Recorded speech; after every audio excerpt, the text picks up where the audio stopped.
We have enough time for this slot. Okay, now it's almost 3 o'clock. So, so we just go straight to our focus today, which is the strategies for the revival, the civilizational revival for the next century. Okay, to begin our session, let us hear from our prominent panelists on stage today. What's their thought and the insight of what are the best strategies to revise Islamic and Asian civilization. So for all panelists, I appreciate if you can limit your sharing within 10 minutes or so. So we shall start for this first round of introduction with the youngest one on stage, YB Stephen Sim.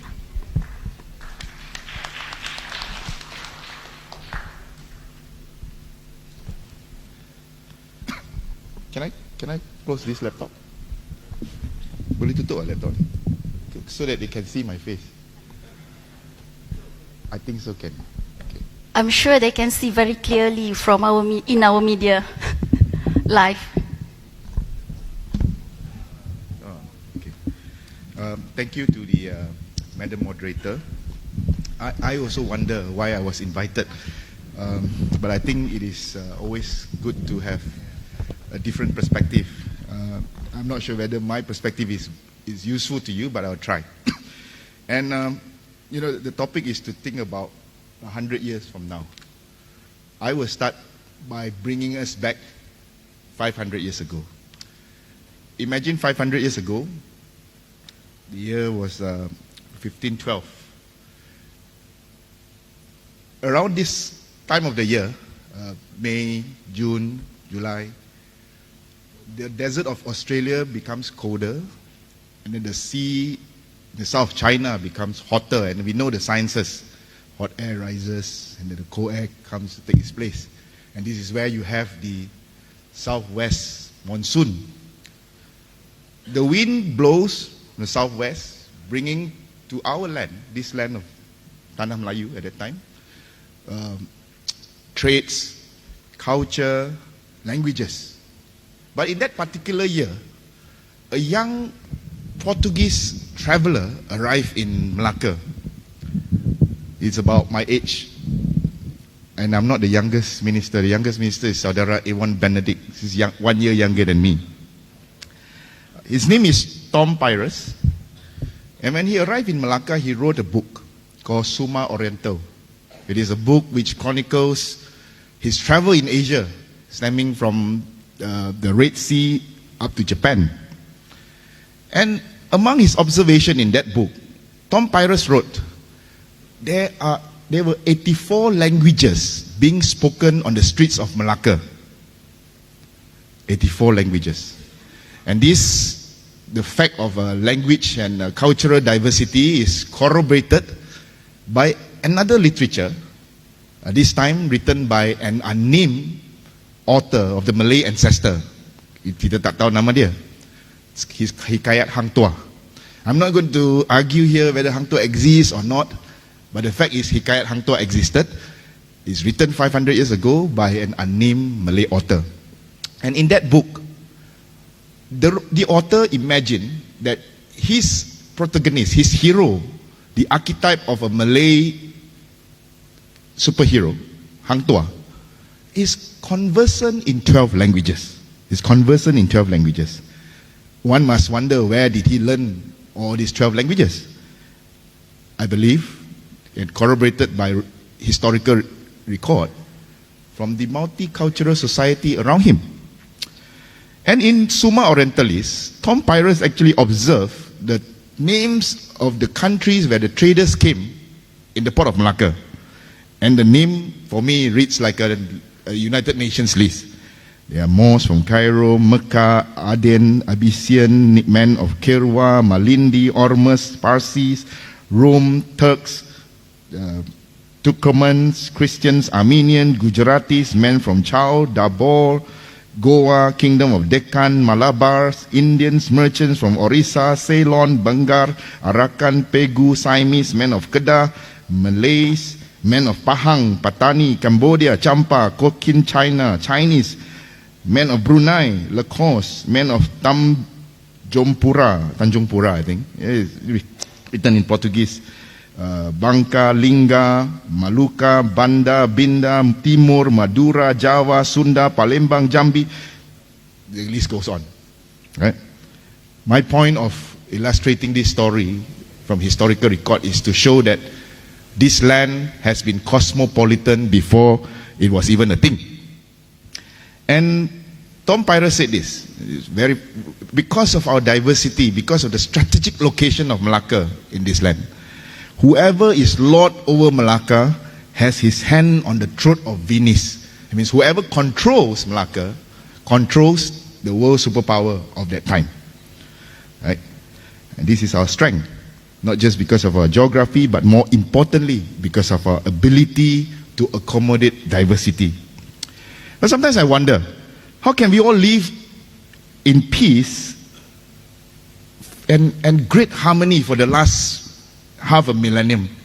Because obviously there are some parties who are telling us today, we are very different. Well, that is true, we are different. But our differences are irreconcilable. Perhaps that may be true, I don't know. But being irreconcilable means we cannot live in peace together. I think that is clearly false.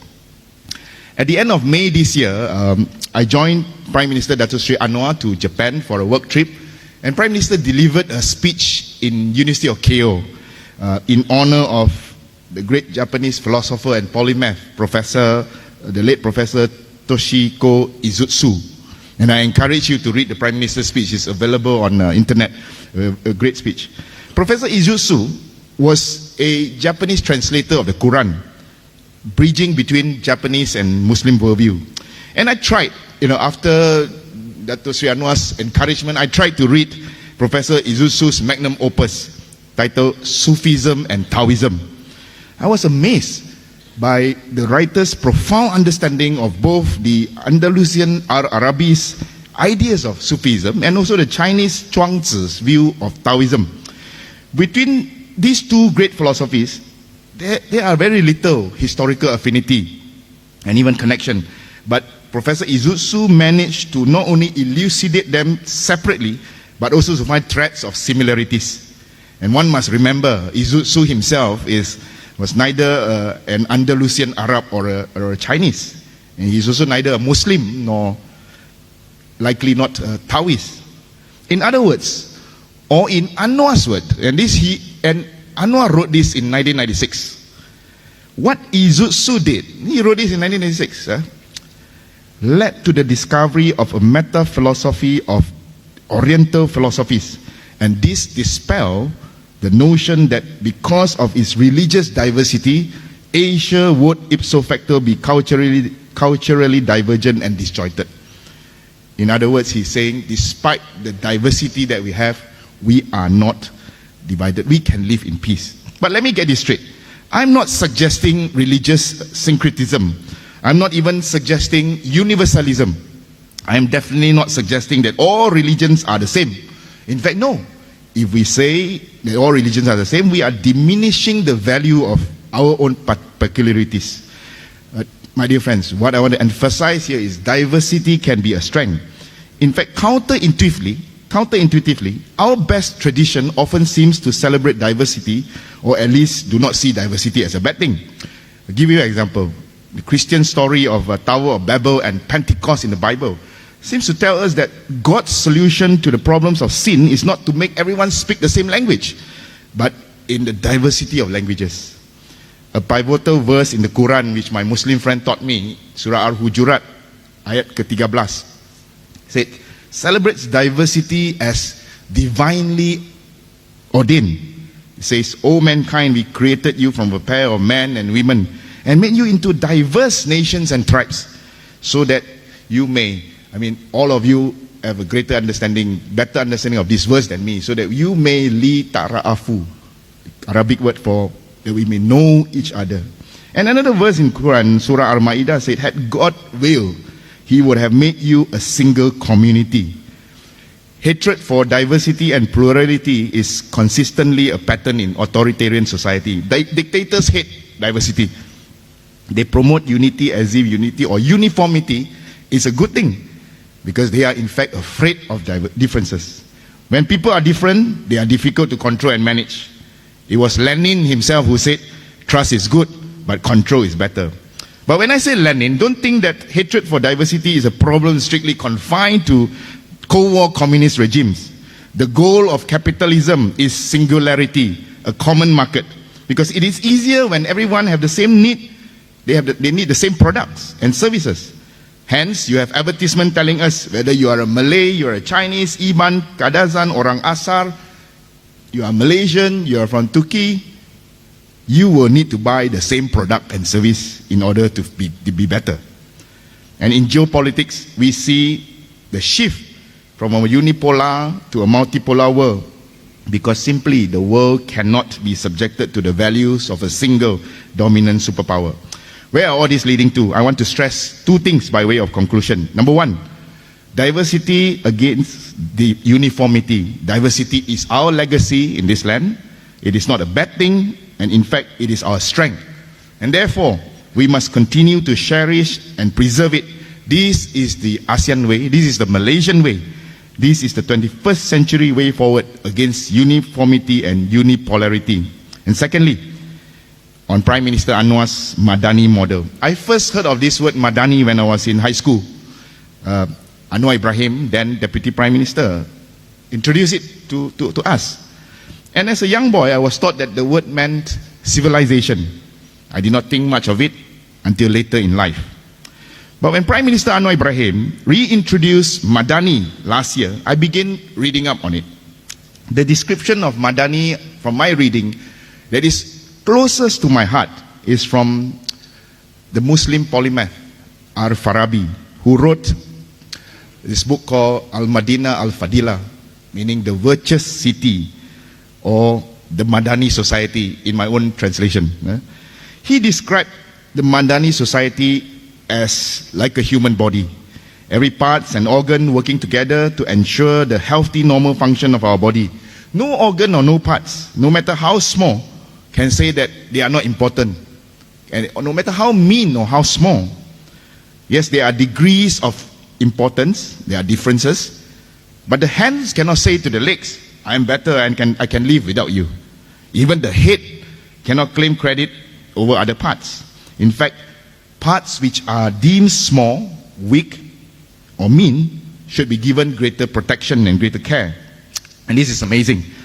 This, in fact, echoes what St. Paul said, describing the Christian community, that God has composed the body, giving greater honor to the parts that lack it, that there may be no division of the body, but that members may have the same care for one another. If one member suffers, all suffers together. If one member is honored, all rejoice together. In a Madani society, diversity is celebrated and no one is left behind. This is probably the way of life we are all very accustomed to here in Malaysia, or at least something that we all can aspire logically here in Malaysia. But take a moment to project this to the world. Imagine a global Madani society where countries and communities celebrate diversity, respect differences, work together for common good, and not try to impose lopsided morality against others. Perhaps in answer to the question, survival and the revival of Islam and Asian culture in the next 100 years, perhaps the Madani model is the model we need in these chaotic times. Thank you very much. Thank you very much, YB Steven Sim. Okay, it's interesting to hear that apart from the two things YB mentioned, diversity and Madani, you mentioned about Sufism, which is very, to me, which is very interesting, and I can sum it in few words. There's no sustainability without spirituality. Okay. Okay, now without wasting our time, we move on to our second panelist, YB Senator Dr. ZULKIFLI, to share your thought on the strategies to revive our civilization for the next century.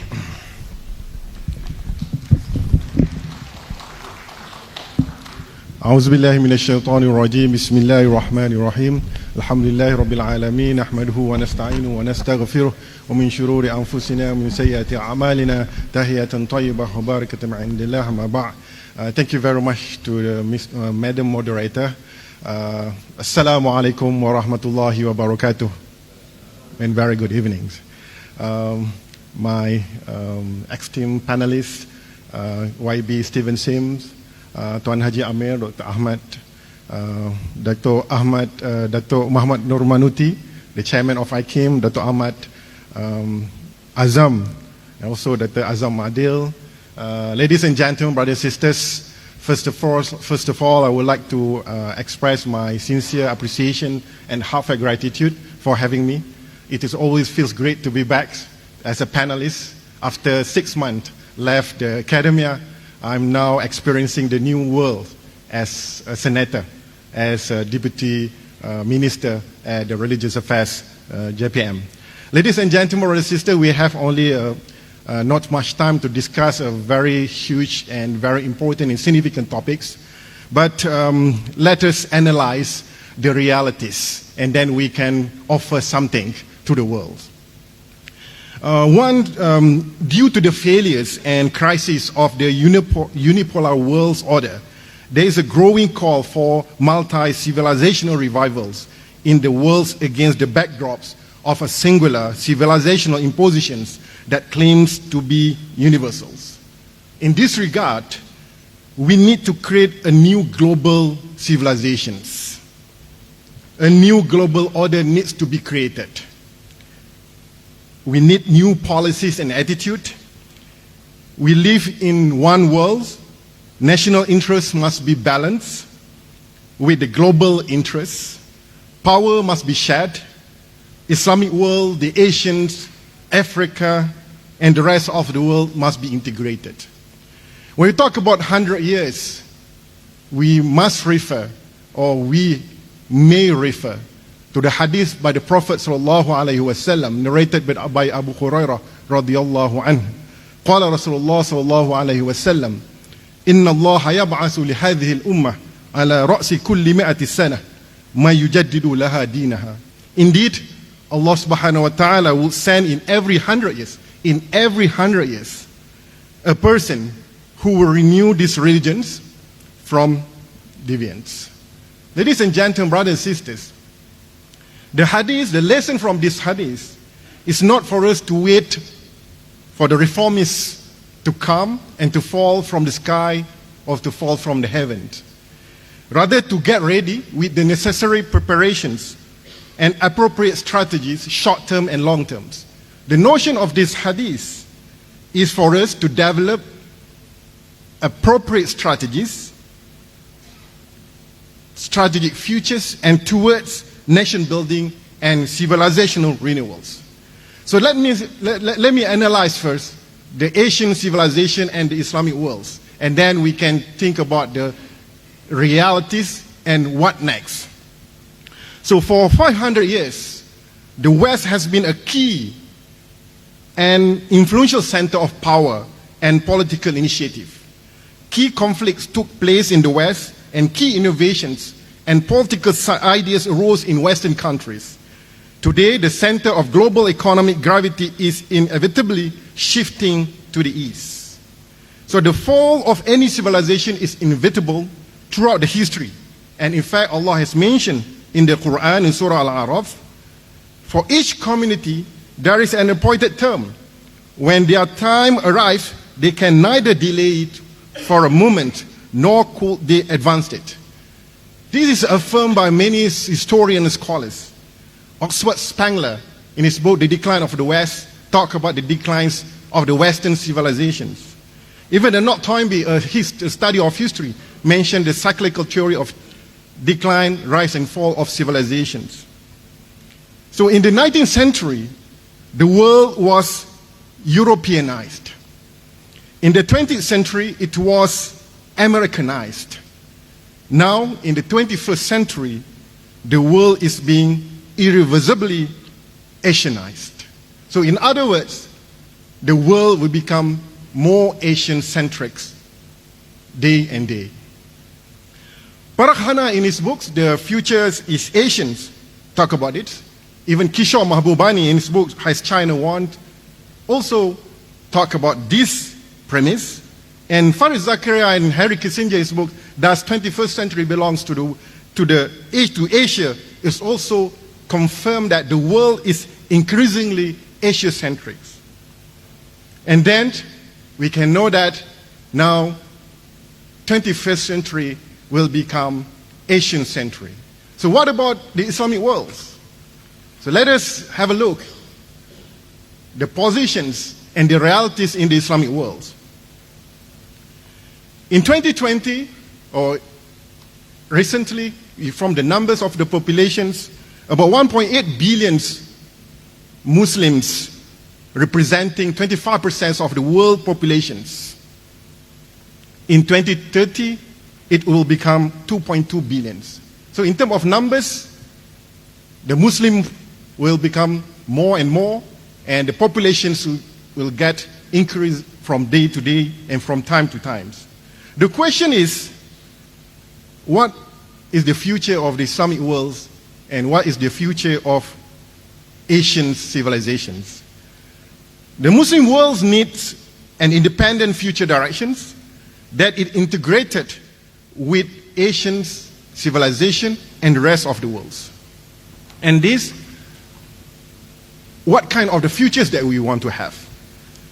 Whether this is accidental futures, or is it just a used futures, or we want to have a strategic futures. So in 21st November of 1979, about 50 years ago, 46 years ago, there was Iranian revolutions. The Iranian revolutions promises many things, and in fact is considered as some call it a promise that Islam will rejuvenate or Islam will revive again. The Islamic resurgence fueled by the Iranian revolutions. But what happened after 46 years? But what happened after 79? We can see that the Muslim world still underdevelops, and it seems that it's a false promise. And now we are moving towards the 16th centuries, inshallah by 2076. But what we need to do, so from our observations, we have many revival projects under different terminologies, under different projects. Since day one, we have de-Westernizations, we have de-colonizations, desecularizations, harmonizations, integrations, hybridizations, Islamizations, Islamicizations. So there are many various projects in order to bring back Islam at its place. But after 46 years, after 79, what happened? So if we can see what happened after 79, from the index, from the innovation index, from the human development index, from the human happy planet index, safest country index, freedom index, environmental planet index, competitiveness index, all Muslims worlds or Islamic worlds are not or are still underdeveloped or a poor performance of generally of all the index. For example, even Malaysia. Malaysia, if we look at the competitiveness index at number 36, corruption index 57, happy planet index 59, human development index 62, innovation index 36, ease of doing business number 12, economic freedom 45th, safest country 10th, world press freedom index 107th. So from this we can see that even the Islamic worlds still do not have the resurgence. We are still underperforming. The poor performance of all in many sectors, in many various fields. And even until today, we can see that we face various problems. The spread of Islamophobia and media stereotyping of Muslims, freedom is still limited, lack of innovations, and fell behind in science and technology, political subservience, incompetent management, and so on and so forth. So many things. In this regard, I think what I can conclude before I close the sessions, we need a new projects. We need to revisit the existing projects. Civil Islamization, the secularization, decolonization. We need new visions. We need a new narrative. If we don't have the new one, we need to revisit the existing one. What we need is that a multi-dimensional, integrated, balanced, and shared values and visions. Islamic world and Asian must be integrated, number one. Number two, the national interests, the ummah interests, must be balanced with the global interests. Number three, the power, the resources must be shared. Number four, multi-civilizational order, revival and order must be there. And finally, we need a multiculturalism and due recognitions of unique characteristics of different cultures and practices. Ladies and gentlemen, brothers and sisters, from these conclusions, a new visions, a new projects, we need institutions. We need to institutionalize these projects. If we can see around the world, we talk about the futures. They have many various institutions to think and to also to foresee what will happen in the futures, such as the Future of Humanity Institute, Oxford University, Center for the Study of Existentials Risk in Cambridge University. The existing institutions we have, IIIT, ISTAC, Center for Post-Normal Policy and Future Studies, we have one. But we need to explore beyond the existing what we have. So in this regard, I would like to propose and also to throw in an idea that it's a time for us to institutionalize the revised versions of the revival projects. Perhaps we might want to institutionalize the Islamic and Asian multi-civilizational revival institute. If you look at the trends and also the emerging issues, there are four points will shape this century. Number one, the millennials. The millennials will shape the centuries. For example, in Asia now we have 800 million millennials.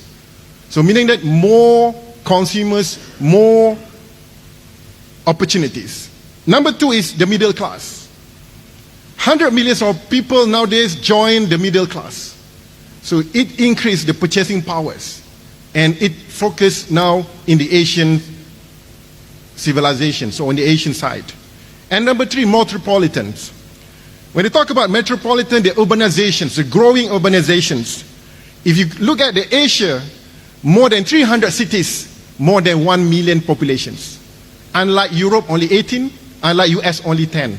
So meaning that more populations, more opportunities. And finally, about the technology, the mobile enables, the 5Gs, and so on. So if you think about this, when you talk about the Islamic and Asian civilization for the next 100 years, we need to think about the new visions, the revised visions, which is multi-dimensional, which is must be integrated, must be balanced, and must be shared values.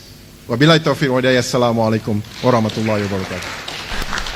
Thank you so much, YB Senator Dr. Zulkifli. Okay, it's very interesting to hear that how he shared the civilization evolved from Europe to America in 20th century and perhaps moving to Asia in the near future. And for this one, perhaps it's also a contributing factor to the civilization of Islamic world. And for this one also, we need a new vision and strategy. And among these strategies proposed by YB Senator is that for us to have new institution as well as strengthening the existing ones. So I believe from YB Senator background as in the Sharia governance also a very important factor to make sure this civilization will take place. Okay, now we move on to our third panelist, Mr. Ameer Ali, and I'm sure with his background in the Islamic fund management industry, Islamic financial industry, and Islamic economics, you have something interesting to share with all of us today regarding the civilization from the economic perspective. Thank you, Puan Suzana, whom I've known I think for more than 10 years because we were from the same industry, fund management. Assalamualaikum warahmatullahi wabarakatuh. I'm very honored. Alhamdulillah, wassalatu wassalamu ala ashrafil mursalin wa ala alihi wa sahbihi ajma'in. I'm very honored and I feel very tiny today because I'm now sitting together with a cabinet minister, a deputy minister. Should I speak for 5 minutes or 10 minutes? Puan Suzana? Tak dengar, tak apa, it's okay. Okay, we are talking about 100 years ahead. But let me tell you what I was told 40 years ago. When I joined International Islamic University in 1984, we taught about Islamic economics. And we were talking about Islamic man versus economic man. And now we are talking about a lot of Islamic finance products being in the market.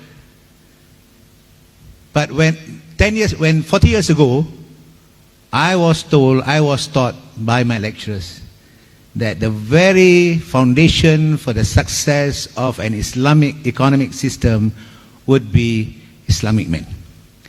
So long as the men are economic men, then it will be crippled. Why? Let's talk about who are economic men. They are utilitarian. I hope you still remember the utility theory in economics. They are material sense and serving self-interest. These are the three basic things about economic men. And for Islamic economic, the very purpose of Islamic economics would be moral development. How can you talk about economics and moral together? So Islamic economic, one is moral development, two, promoting unity, three, social justice, four, fair and equitable, not equal, equitable distribution, five, circulation of wealth, where hoarding is haram, circulation of wealth is important, and last but not least, provide basic human needs. So here we're talking about Maqasid Syariah. Yes, we have Daruriyah, Hajiyah and Tahsiniyah. The providing of basic human needs come under the Daruriyah. Okay, this is where we have the third sector in the economy, which is the social finance, which I will deliberate a little bit later. So until today, after 40 years from my first year in the university, I just wonder whether we have enough or whether we do have Islamic men. We have Islamic economic system, but do we have Islamic men? This is when I can recall my lecturer during that time. I mean, he's from the Center for Fundamental Knowledge, Almarhum Professor Tan Sri Muhammad Kamal Hasan. May he be peace over there. He always say about Islamization. To make people Islamic, you have to Islamize. You have to Islamize them. Oh, it's quite tough. But Arwah can say it very, very fluently. So it's not Islamizing, but Islamicizing. Making people Islamic no matter whether he is a Muslim or not, but he adore and follow the principles, and he doesn't do something which are not in line with the Islamic principles. So we need this kind of people. So over the next 100 years, in my opinion, we need to develop people who are Islamic. Because I think we have not done it well over the last 40 years. while the Islamic economic system prosper, but the Islamic man development, I'm not very sure, but I can say that it doesn't fulfill the objective which I was taught 40 years ago. When we talk about civilization, it is a very big word. But what does it mean? Comes from the Latin word civis, meaning someone who lives in a town. But I like to just quote what Gandhi said about civilization: the observance of morality and preservation of morality. So he touched on morality when he talks about civilization. And Qardawi, Al-Marhum Qardawi, talked about comprehensive way of life. So when we talk about Islamic civilization, we should emphasize on equitable justice, tolerance, unity, morality, dignity, righteousness, moral principles, and moderation, and the middle path. Ladies and gentlemen, let me go to the second section of my presentation, which is, where are we now? Let's talk about the Muslims.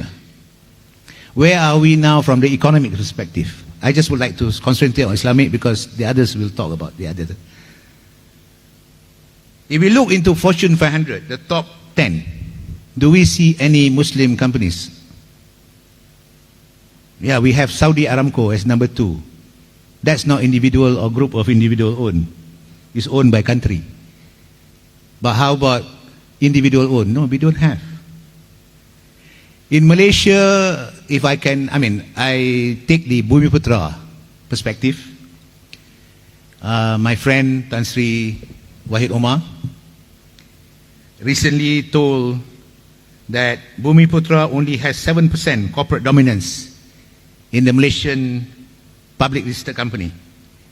That is the statistics in 2022. Out of 1,000 listed companies, only 62 are controlled by Bumiputras. Are we successful? Where are we? So what are the issues? And what should we do? In my opinion, over the next 100 years, we have to develop, one would be people of financial literacy. Okay. A lot of people actually lose money because of scammers, because they don't have financial literacy. How can you make 50% in a year when the risk-free return is only 3.25%? But there are some people who just do not understand the equation that I just told you. And there are also people who scream at us or scream at the authorities, not allowing them to withdraw money meant for retirement, saying that if I die, who will take it? My answer is simple. If you die, your wife and your children will benefit from it. And we don't have that kind of deferred gratification as what being told in the financial literacy or financial planning. Many of us know. And what more in terms of business literacy? So we need to increase our business literacy. Then some people say, why must we become rich?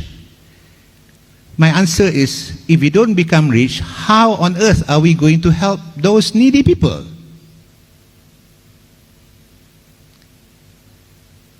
Allah Ta'ala says in Quran, Al-Zariyat 19, and in their wealth there was a rightful share fulfilled for the beggar and the poor. So if we just secure what we need, nothing extra, so how are we going to help them? And narrated by At-Tabari from Jabir ibn Abdullah, Rasulullah sallallahu alaihi wasallam says, the best people are those who are the most useful to others. Okay? And this is where the third sector of the financial sector, the third sector of the Islamic finance must be enhanced. And I put down 4 sectors. One is zakat. Zakat is a bit easier because it's compulsory. It's the third pillar of Islam. So, like it or not, you have to pay. Otherwise, it's war against you. Zakat. Wakaf is not compulsory. Infaq, the institution from where I am representing, Infaq is also not compulsory. And then number 4, a system which over the last so many years people are talking about that should be in the business system, but over the last 10 years I can see some write-ups saying that it should be in the ijtimai sector, which is qard. Okay, Qardu Hasan. The only loan in Islamic economics is Qardu Hasan because there is no interest. But then, if we don't have rich people, how are we going to get the money? Okay. And as what I can say, we should be, as what YaPiem does, helping people, those who are needy, who are poor, those in the B40 people, train them to become entrepreneur so that they can be out from the B2 or B1 or B40 level. So this is what we are doing right now. And over the long term, what we need is a society that appreciates the third sector of the Islamic finance, which is the ijtimai sector, the social sector, where we help each other to elevate our friends, our needy friends, so that their income becomes better and so that they are not near the kufur. Remember, we always dua, Allahumma inna na'udzubika minal kufri wal faqr. Why is it the dua relates kufur and faqr? There must be reason. Okay? So I think that's about it for the time being. Thank you very much. We will see you again. Assalamualaikum warahmatullahi wabarakatuh. Thank you so much, Mr. Ameer. Okay, to put your sharing to summarize your sharing, perhaps Mr. Ameer believe that we need to emphasize Islamic ethics, values and principles in the economic system in order for us to revive the Islamic economic on this issue. This means that we need also to ensure fair distribution of wealth in the society. Okay. With that one, then we move on to our last panelist, Dr. Ahmed, to give your opinion, sharing insights for the strategies to revive Islamic civilization and also Asian civilization in the next 100 years.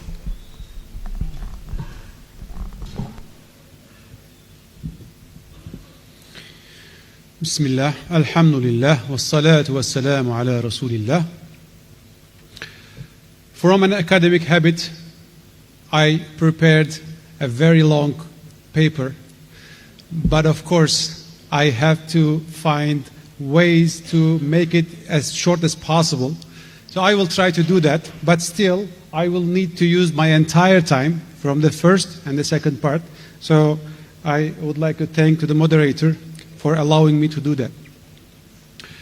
It is a privilege to discuss the future of Islamic civilization, especially after all these sessions in the before the noon, and also in our panel, who have contributed extensively in the study of Islamic civilization.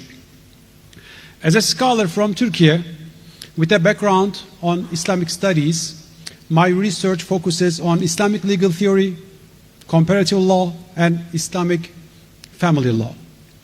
In my presentation, I would like to share with you the scholarship on Islamic civilization produced in Turkey. Probably most of the audience is not familiar with, because most of these scholarship produced in Turkish. And also I will then draw some parallels with Malaysian thinkers. So I am trying to demonstrate that these solutions to the problems we have been facing actually has similar solutions, and they are not isolated phenomena. Based on these reflections, I will then provide my humble insights for the strategies for the next 100 years to revive Islamic civilization.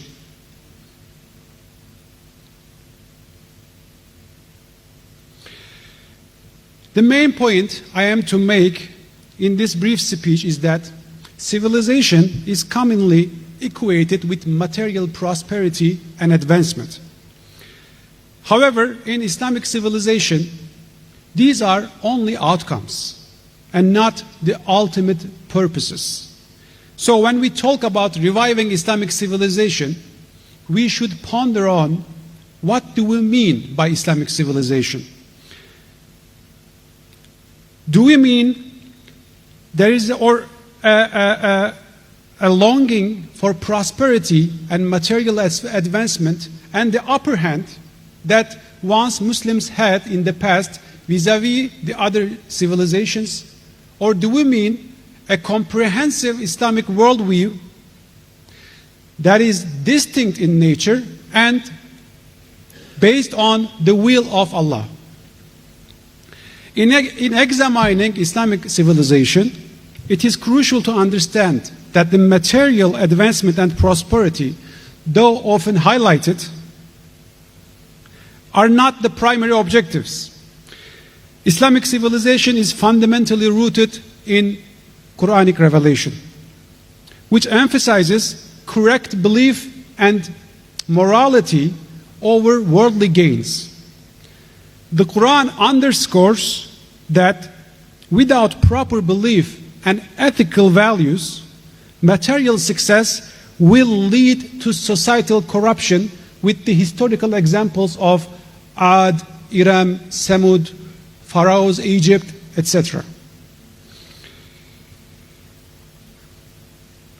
To conceptualize Islamic civilization, we can use a metaphor. The spirit of Islamic civilization is the belief in the true nature of God and the hereafter. The body of Islamic civilization is the moral and legal dimensions of Islam that guides behavior. And the cloth represents the resulting advancement in science, technology, arts, and aesthetics. Focusing solely on material advancement without addressing the underlying ethical and spiritual components results in a mere imitation of Western civilization, which excludes divine guidance. Due to the intellectual crisis we have faced for the last 2-3 centuries, we tend to focus only the cloth, that is material prosperity. Now we can turn to the first part of the presentation, which is on the scholarship on Islamic civilization in Turkiye. In Turkiye, the study of Islamic civilization has produced a rich body of scholarship that I will focus on the ideas of only 3 scholars among them: Cemil Meriç, Nurettin Topçu, and Sezai Karakoç, who have explored various aspects of Islamic civilization with its history, philosophy, and law. Their works have provided valuable insights into the development of Islamic thought and its relevance to contemporary issues, and offer valuable insights for the future of Islamic civilization. First scholar, Cemil Meriç, emphasizes the need for critical engagement with Western thought and civilization. He believes that Muslims should study Western ideas and systems to understand their strengths and weaknesses, and to develop strategies that can counteract the negative influences while benefiting from the positive aspects. Meriç advocates for intellectual independence and the development of a distinct Islamic intellectual tradition. He criticizes the blind imitation of the Western civilization. Sezai Karakoç, the second scholar, emphasizes the importance of spiritual and cultural revival as the foundation for the future of Islamic civilization. He believes that the loss of spiritual values led to the decline of Islamic societies, and that a return to the core ethical and spiritual teachings of Islam is essential.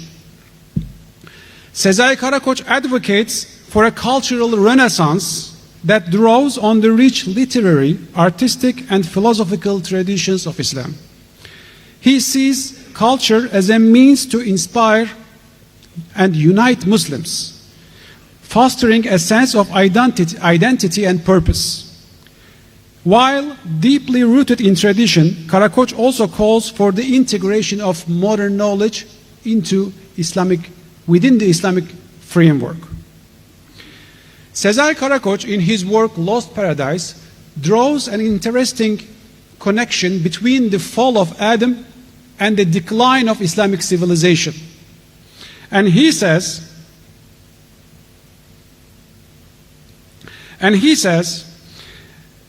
Adam's encounter with Satan, his fall and his subsequent repentance and elevation serve as a model for Islamic civilization. Karakoç emphasizes that the fall or decline of a civilization is inevitable. But the more important thing is to revive from this fall and rise again. So Karakoç believes that Islamic civilization can also be revived by returning to its core values and embarking on a spiritual quest. The next scholar, Nurettin Topçu, places a strong emphasis on education as the key to the future of Islamic civilization. He advocates for an education system that prioritizes ethical and moral development, grounded in Islamic principles. For Topçu, the cultivation of character and virtue is paramount. Topçu's vision includes a focus on social justice and the establishment of an ethical society. He believes that true Islamic civilization can only be realized when social and economic justice is achieved and when individuals act according to moral and ethical values of Islam. Sezai Karakoç, Cemil Meriç, and Nurettin Topçu, all these three scholars offer complementary but distinct theses for the future of Islamic civilization. Karakoç focuses on spiritual and cultural revival. Topçu emphasizes ethical education and social justice, and Meriç advocates for critical engagement with the West and intellectual independence. All three intellectuals, in parallel with what Sayyid Naqib al-Attas argues regarding the threat of secularism in Islamic civilization, and Sayyid Hussein al-Attas on the erring modernization. One of the central ideas of all thinkers is the emphasis on adab. We can add one Mohamed Noor and Taha Abdul Rahman from Morocco. Also in the before the noon session, I think Professor Muht Farid also emphasized the importance of adab. So all these scholars agree that there is a significant role for adab in the revival of Islamic civilization. But although many scholars emphasize the role of adab or Islamic ethics in reviving Islamic civilization, there is often little discussion on how to instill adab in the lives of Muslims beyond educational institutions. Adab is frequently treated as something that can be learned through lectures or formal educational reforms. While it is crucial to base educational institutions on Islamic values and continually integrate Islamic codes of conduct and practice into education, it is also important to emphasize that adab is not taught by lecture alone.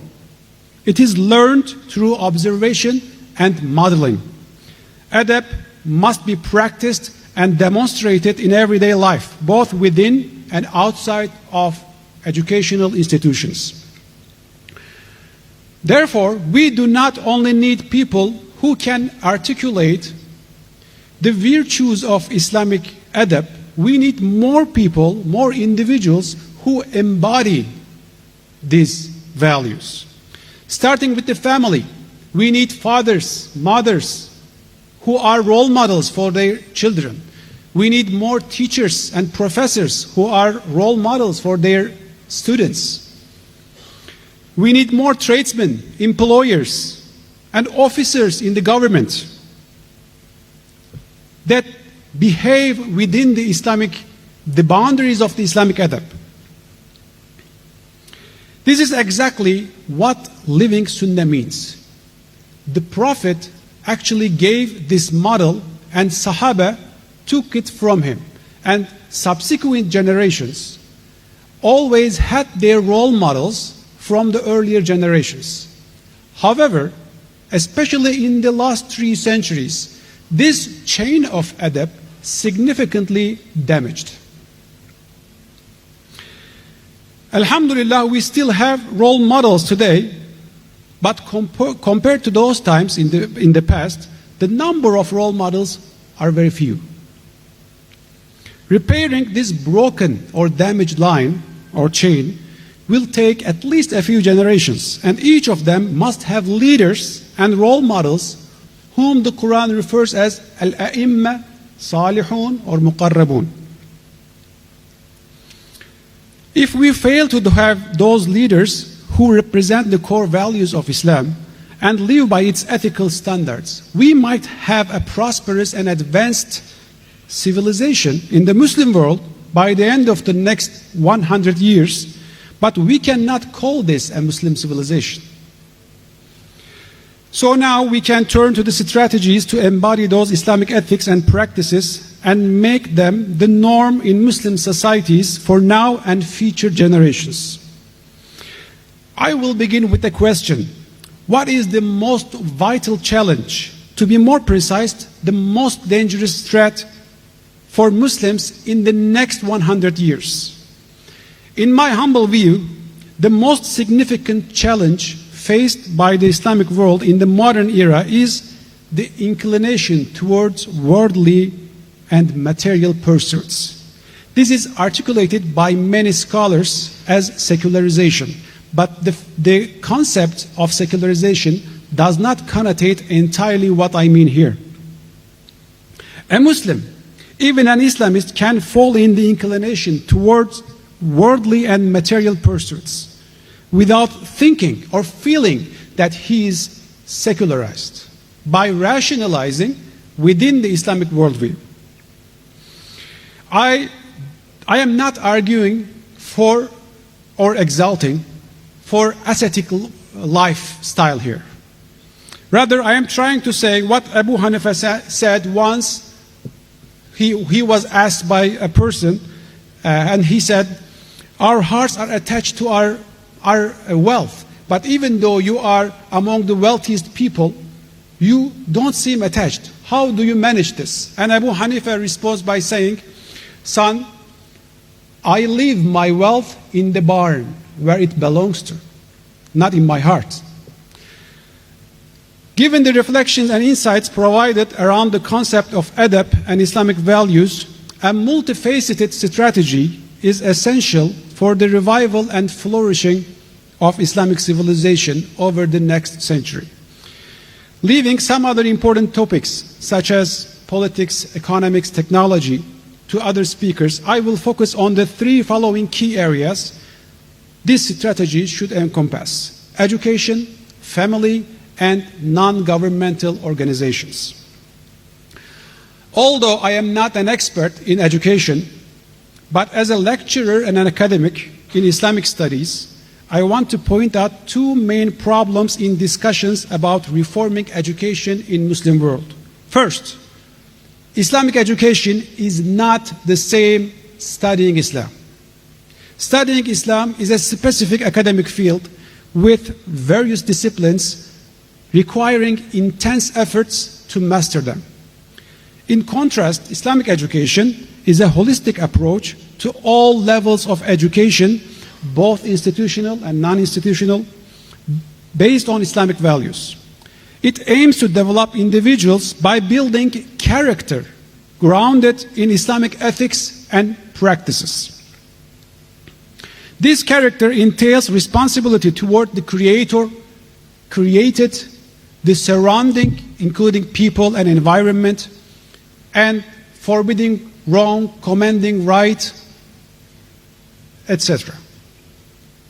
And one does all this solely for the satisfaction of Allah.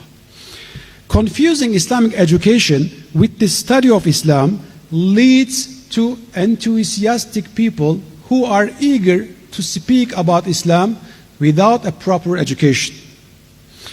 Second, when discussing educational reform, we tend to focus solely on institutional education, particularly universities. While they are certainly important, universities are the last station in the journey of character building. For institutional learning, from age 4 to 6 and from age 7 to 15 is much more critical. More importantly, Islamic education should not be limited with institutional education.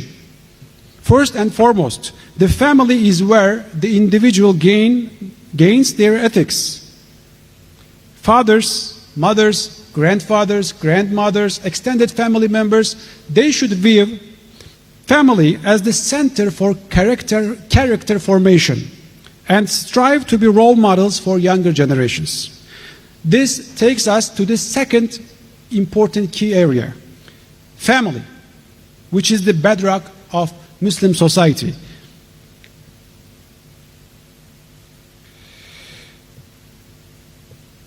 Muslim family has been facing constant challenges and threats in the modern times. Among Muslim communities, the family holds great significance. As pointed out earlier, it is the primary institution through which Islamic values, traditions, and teachings are passed down through generations.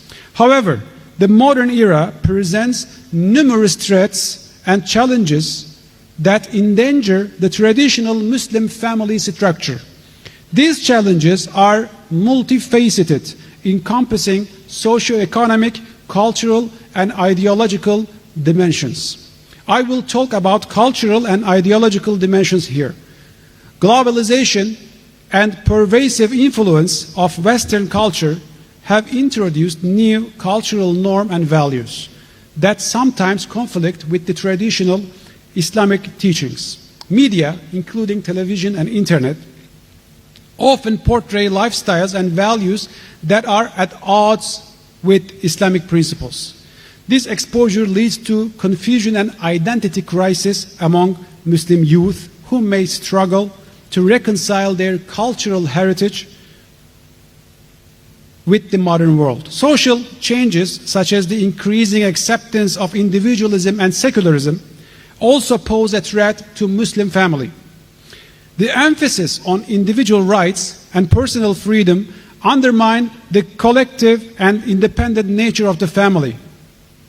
As for the ideological threats, radical feminism and liberalism have significantly affected Islamic principles regarding family roles and relationships by promoting concepts such as gender equality and sexual freedom that causes devaluation of traditional gender roles and an undermining of the family as a cohesive unit. While Islam advocates for the respect and rights of women, it also emphasizes the complementary roles of men and women within the family. To address these challenges, Muslim families and communities need to adopt proactive and comprehensive strategies that stress on the strengthening Islamic education. Providing children with a strong foundation in Islamic teachings and values is crucial. So, regarding the family, another important strategy is community support. building strong community networks can provide families with support, resources, and a sense of belonging, which takes us to the last stage, last key area, which is reviving waqfs. Certainly states have important role in implementing the aforementioned strategies, but non-governmental institutions have more important roles. It is great to observe that there is a growing body of NGOs in the Muslim world. However, we have two major problems in this area. First, intense focus on humanitarian aid. The second, overlapping functions of many NGOs. The majority of NGOs operate in the field of urgent humanitarian aid, which is, despite it is important, this unbalanced focus should be changed. Secondly, the majority of NGOs have the same similar fields of operation. On the contrary, Islamic civilization, as the civilization of Waqf, had continuous income, and they did not operate by collecting sadaqah from community. They had specific micro goals and focused only on those goals. For instance, during the Ottoman period, there were thousands of waqfs with clear boundaries focused on single topics, such as waqf for aiding children who lost their money, or waqf aiming to make doctors kind, or waqfs for planting willows by the rivers. So in this way, they provided services, even areas where the state could not, and they succeeded in doing so by focusing on the pleasure of Allah. In conclusion, the revival of Islamic civilization necessitates a multifaceted approach that encompasses educational reform, strengthening the family unit, and revitalizing Waqf through non-governmental organizations. By focusing on holistic Islamic education, which integrates ethical and moral development, and by reinforcing the family's role in character formation, we can create a strong foundation for the future generations. Additionally, redefining the operational focus of NGOs to include diverse and specialized areas of support will allow for a more balanced, sustainable impact. Thank you for listening. Thank you so much, Dr. Ameer, for your sharing. Okay, so we can see from his sharing session that from educational perspective, there must be continuous engagement between Muslim and Western scholars, and this means that we need to instill the spiritual and cultural values into family and scholarship works as part of the process to revive Islamic civilization. Okay, actually, we run out of time, but still to give opportunities for the audience to ask any questions to our great panelists here. I just can take only one question to respect the panelists for the next session. Okay, please introduce your name and the organization or countries you're from. Thank you.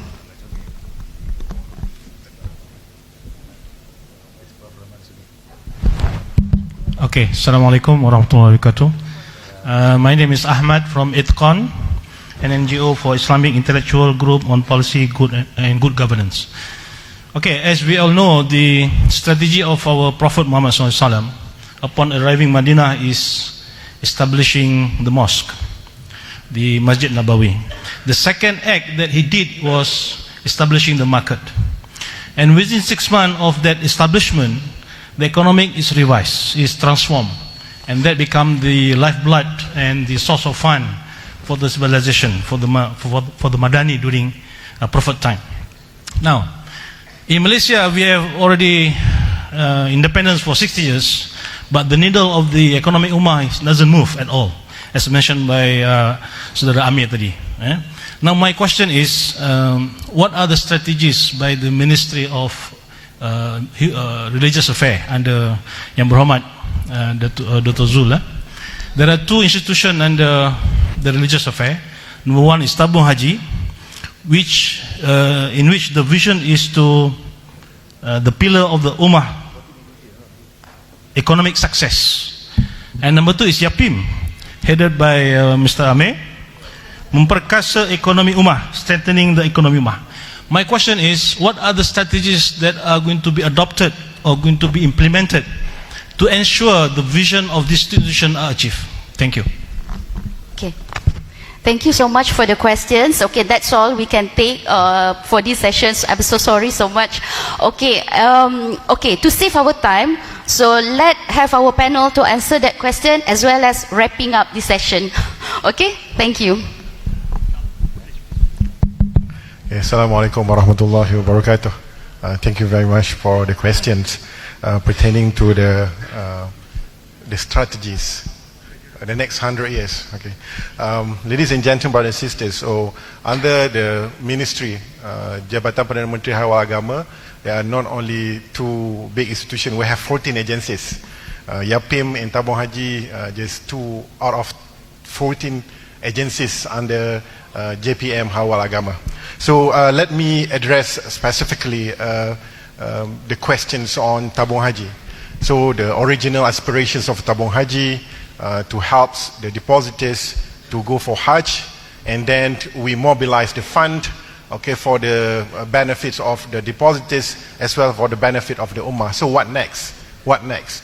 So if you look at the transformations or the evolutions of Tabung Haji, you can see the dynamicity and how that Tabung Haji tried to empower and also try to penetrate their influence and contributions in the society, not only in Malaysia now but also explore beyond Malaysia. So by looking at the strategies, you can always look at the diversifications of the investment, diversifications of the project, diversifications of the portfolios. So this is among others the strategies. But what is more important now nowadays is that how that you can strengthen the governance and also make sure that all the investment will produce benefits and also profitable, but at the same time it will also contributed to the socio impact, socio-economic development. So the ministry or the department, Jabatan Perdana Menteri Hal Agama now monitor closely, and there will be several transformations that we will do.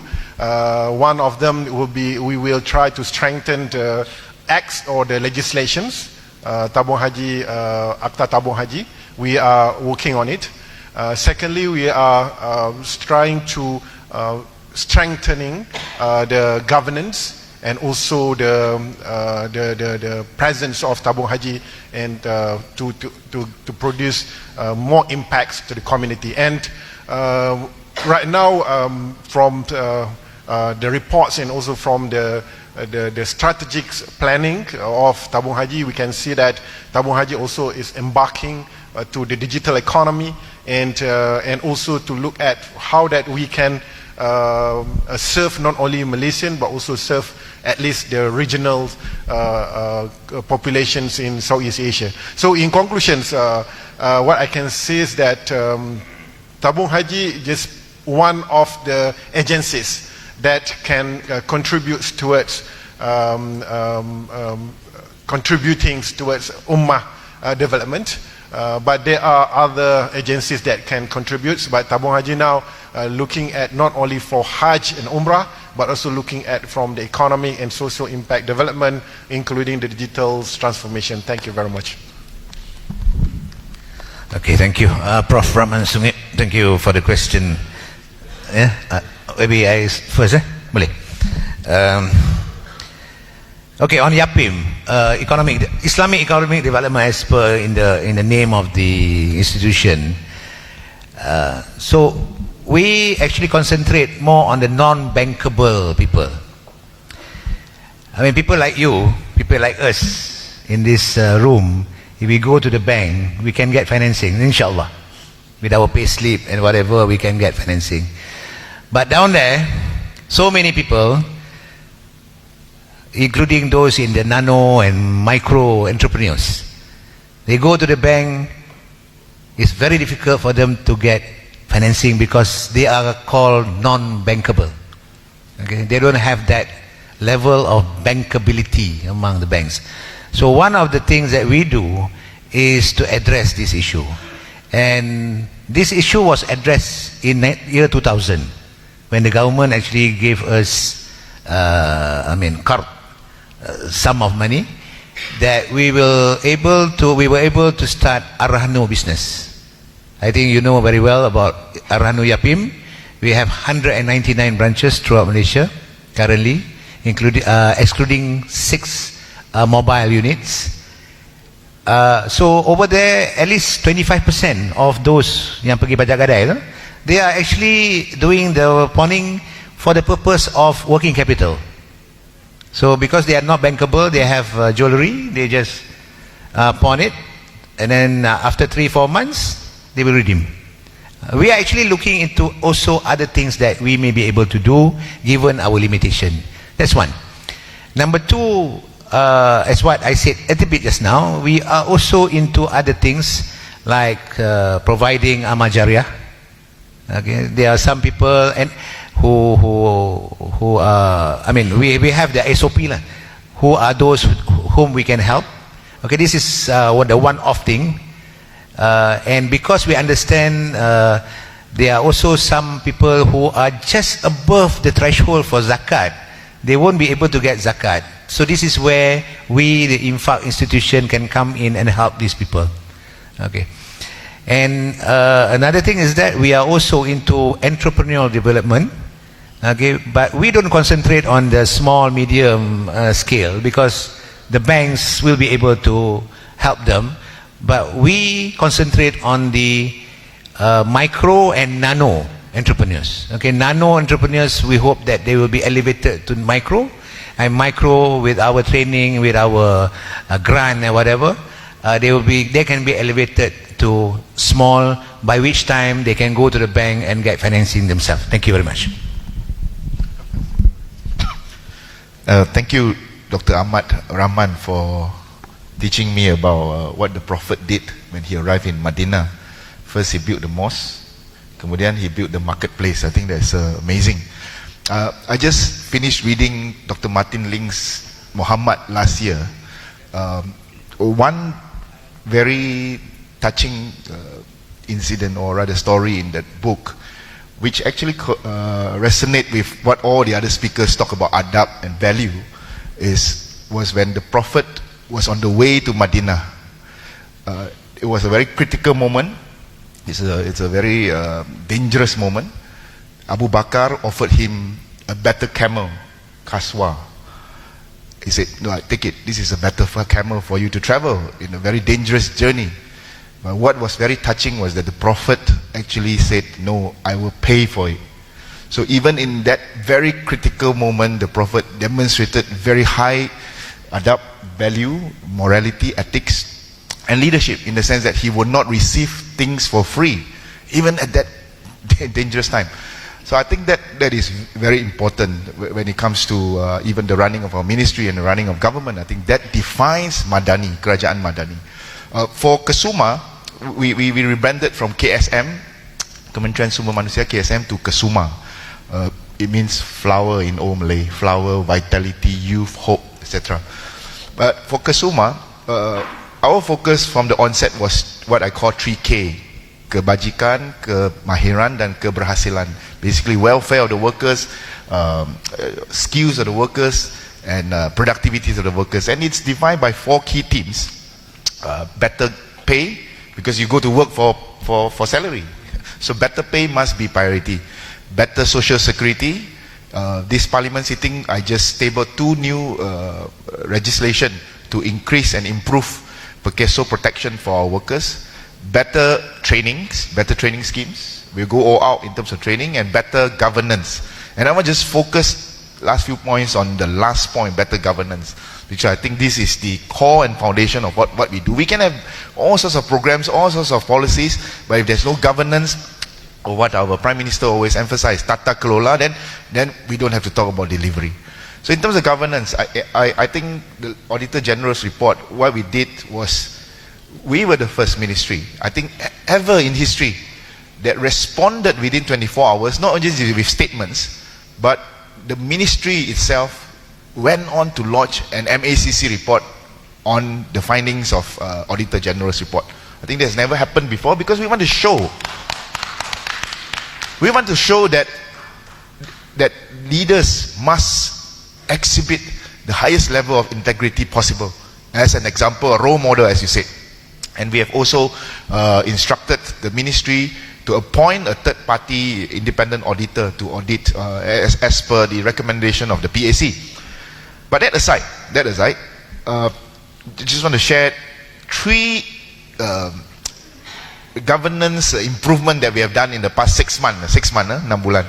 Out of the many, 3, I think this is very exciting for us. We call it Rekayasa KESUMA, basically re-engineering of our ministry. Number 1, 3 examples. Number 1, our Jabatan Pembangunan Kemahiran, which is the department that is responsible for issuing certificates, skill certificates. So in a year, we issue about 80,000 skill certificates, Sijil Kemahiran Malaysia, to all sorts of level and sectors all over the country. It takes 4 months to process 1 certificate in the past. Through Rekayasa KESUMA, we have reduced it to 2 weeks. That's 1. We reduced 72% of the cost. Number 2, industrial court. We have a process which will take about 1 month. It's basically checking up on the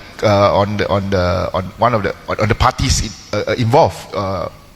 Basically search on the party involved. It will take about 30 days, 1 month in the past. But through Rekayasa KESUMA, now we only need 3 days. Right? Industrial Court Malaysia. Finally, final example of our governance. PEKESO usually issues out guarantee letter, GL, to members or pencarum, contributors who had to be hospitalized, warded. It takes about 3 days to issue a guarantee letter, which is okay. If you are in Malaysia, 3 hari, birokrasi kerajaan, not bad lah. Okay, 3 days.